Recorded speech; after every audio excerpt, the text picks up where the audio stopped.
I'm Steve Ember with In the News in VOA Special English. This week, the people of Chile elected their first female president, and Africa's first elected woman president took office. In Chile, Michelle Bachelet won 53% of the ballots in a second vote held Sunday. She was the socialist candidate of the ruling coalition. Opposition candidate Sebastián Piñera, a businessman of great wealth, had 46%. Michelle Bachelet is 54 years old. She is a medical doctor and a single mother with 3 children. Her father was an advisor to Socialist President Salvador Allende. General Alberto Bachelet was jailed and tortured after a military overthrow of Allende in 1973. General Bachelet died after 6 months in prison. Secret police later put his wife and daughter in torture centers. Once freed, they fled to Australia and then Germany.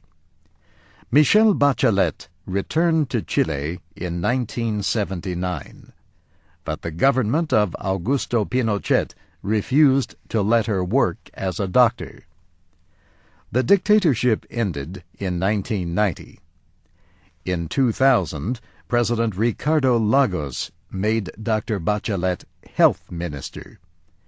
2 years later, she became Chile's first woman defense minister. Today, she promises to be a president for all women and all men. She says she will lead a government that will better meet the needs of women and the poor. And she says she will work to continue Chile's economic growth and close ties with the United States. President Bachelet will be sworn in on March 11th.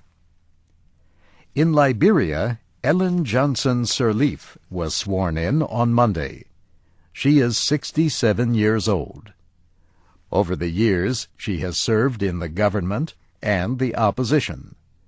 She served as finance minister, but she also spent time in prison and exile for her political activism.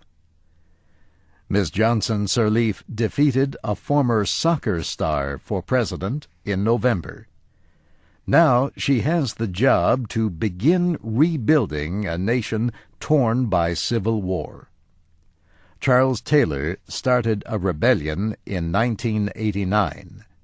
He later became president.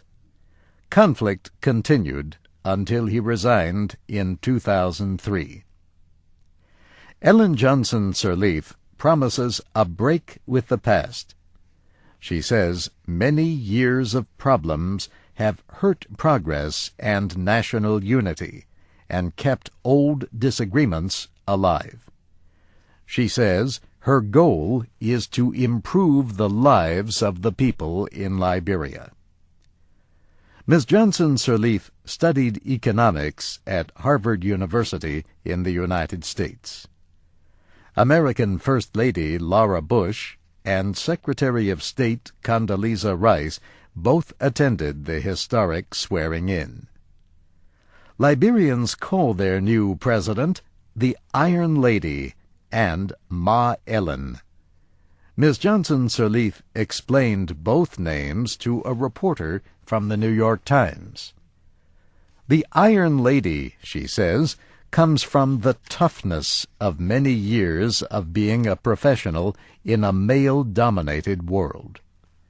She says Ma Ellen has to do with the suffering she has seen in Liberia and how it brought out the motherliness in her. In the News in VOA Special English was written by Nancy Steinbach. I'm Steve Ember.